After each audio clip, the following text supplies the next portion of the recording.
देखो भी आज हम बात करेंगे अमीबियोसिस। अमीबियोसिस बोले तो पेचिस, हिंदी में बताऊँ तो पेचिस भी बोल सकते हैं इसको। कुछ डायरिया से मिलती जुलती मान लो। एक होती है डिसेंट्री, एक होती है डायरिया, एक होती है कॉन्स्टिपेशन। कॉन्स्टिपेशन बोले तो कब्ज, डायरिया बोले तो दस्त, डिसेंट्री बोले तो पेचिस। तो ये अमीबियोसिस जो है एक तरीके से डिसेंट्री बोल सकते हैं इसको। इसके इंट्रोडक्शन पर चलते हैं। अमीबियोसिस क्या है? अमीबियोसिस और या अमेबियासिस इज एन इंटेस्टिनल इन्फेक्शन। ये क्या है? आंतों का संक्रमण है। किसके द्वारा होता है? प्रोटोजोन के द्वारा। Protozoan parasite. परजीवी में भी क्या है? प्रोटोजोआ है। कौन सा प्रोटोजोआ? एंटो amoeba histolytica. ये तो तुम 9, 10, 11, 12 से पढ़ते आ रहे हो, याद हो। Typically transmitted through injection. ये कैसे फैलता है? फूड के द्वारा। हम कुछ खा पी रहे हैं तो उसके द्वारा इसका जो बैक्टीरिया वगैरह जो भी है वो हमारे पेट में पहुंच जाएगा, जिससे आंतों में इन्फेक्शन हो जाएगा। किसने भी लिखे भी ऑफ फूड इंजेक्शन के द्वारा हमारे पेट में पहुंच जाएगा। आगे बोलो, और वाटर के द्वारा भी पहुँच सकता है यदि पानी गंदा है तो। विद फीसिस, पोटी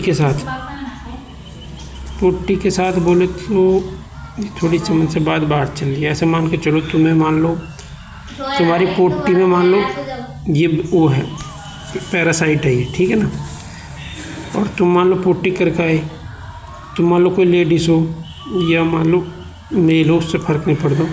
और तुम पोटी करके तुमने हाथ वगैरह नहीं धो, उससे खाना पीना बनाना शुरू कर दिया, तो तुमने सोच करी थी तो तुमने हाथ नहीं धोए, तो तुम्हारे उसमें हाथों में क्या, ये जो पैरासाइट है ये हाथों में ही रह गए। और तुमने मान लो आटा बनाना शुरू कर दिया या कुछ खाने की चीज़ दे दी अपने हस्बैंड को या बच्चों को, तो क्या फिर उन बच्चों में, तुम्हारे हस्बैंड में, ये फैमिली मेम्बर में ये पैरासाइट पहुंच जाए, जो तुम्हारे हाथों में फिर आगे इन्फेक्शन कर दे, ठीक है ना।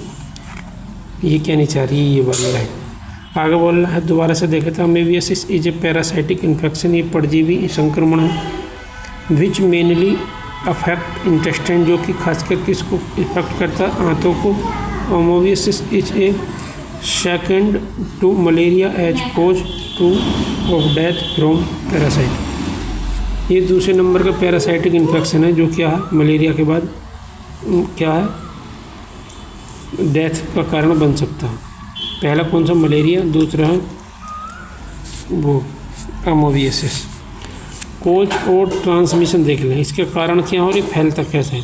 एंटोमेबिक हिस्टोलिका पैरासाइट है, इसका कारण ट्रांसमिशन फैलेगा कैसे? ये the infection is spread by the faecal oral route. Faecal oral route का मतलब है पोटी के रास्ते या मुंह के रास्ते, ऐसा हो सकता है, ये कहनी चाहिए। द अकर्स बाई कंज्यूमिंग, कैसे उत्पन्न होगा? ये कंज्यूम का मतलब लेना, फूड और वाटर कंटामिनेटेड, मतलब गंदा पानी या भोजन के द्वारा ही फैल जाएगा।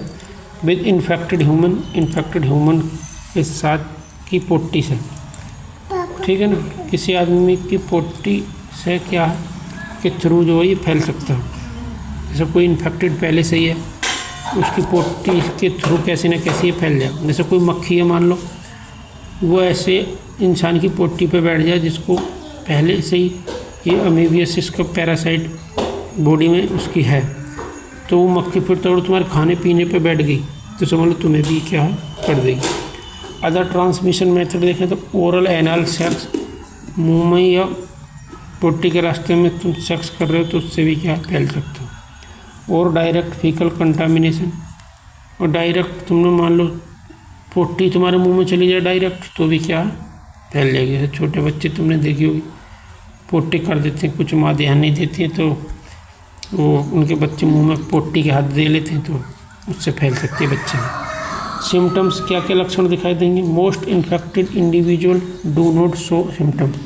ज़्यादातर लोगों में इसके कोई लक्षण नहीं दिखाई देते, जिसको बोलते हैं asymptomatic. But when they do they usually appear 7 to 28 days, 7 से 28 दिन के बाद इसके लक्षण दिखाई देंगे।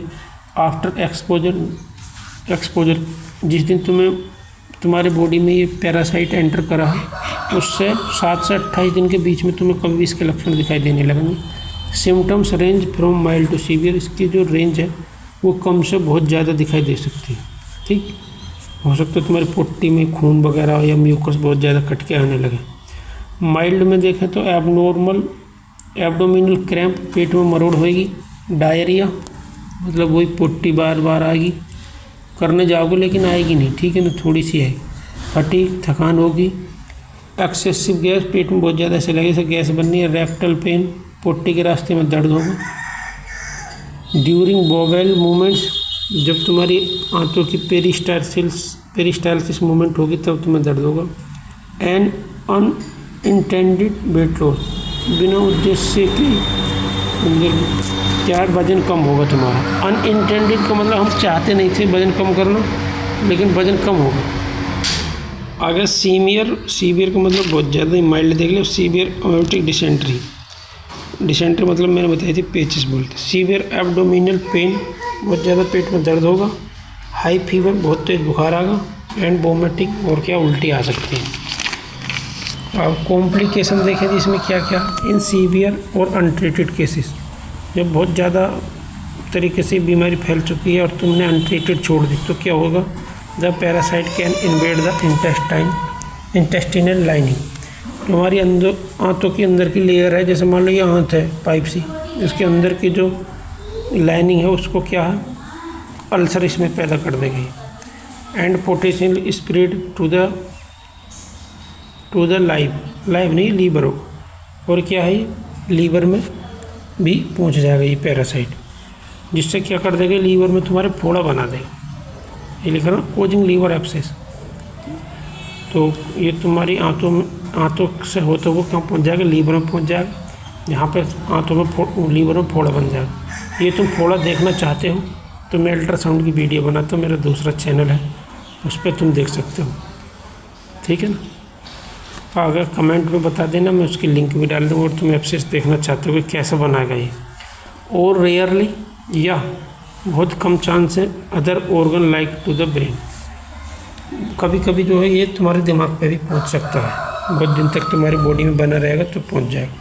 रिस्क फैक्टर क्या क्या है इसमें, anyone can contract amoebiasis but the risk is highest for, किस किस के लिए, ये किसी में भी फैल सकता है, पर कुछ लोगों में ज़्यादा रिस्क है इसके पहुंचने की। किन किन लोगों में, पीपल ट्रैवलिंग टू और living in the areas with poor sanitation, उन लोगों में फैल जाएगा जो ज़्यादा ट्रैवलिंग करते हैं या ऐसे एरिया में रहते हैं जहाँ साफ़ सफाई नहीं है।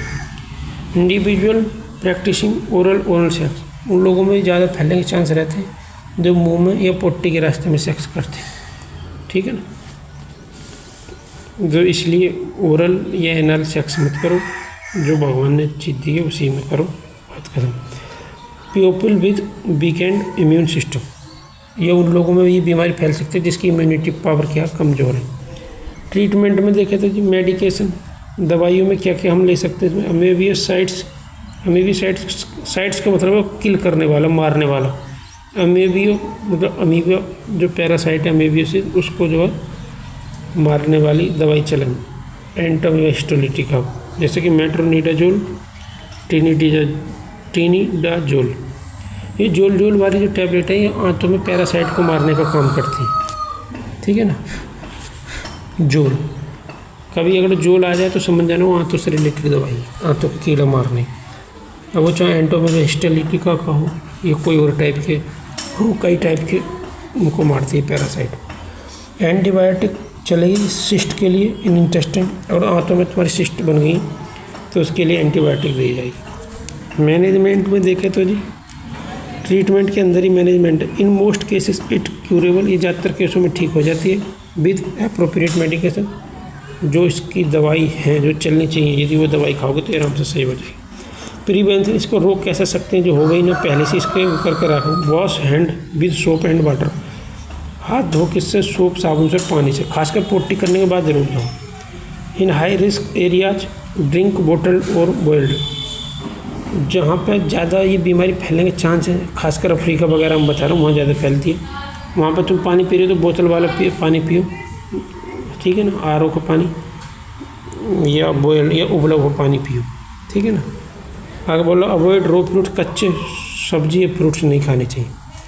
मैं तो वैसे भी नहीं खाता, पर कुछ लोग हैं जो कच्ची भिंडी फिंडी इधर क्या क्या खा जाते हैं, वो गोभी मटर शटर, मैं नहीं खाता बिल्कुल, मेरे को सही नहीं लगता।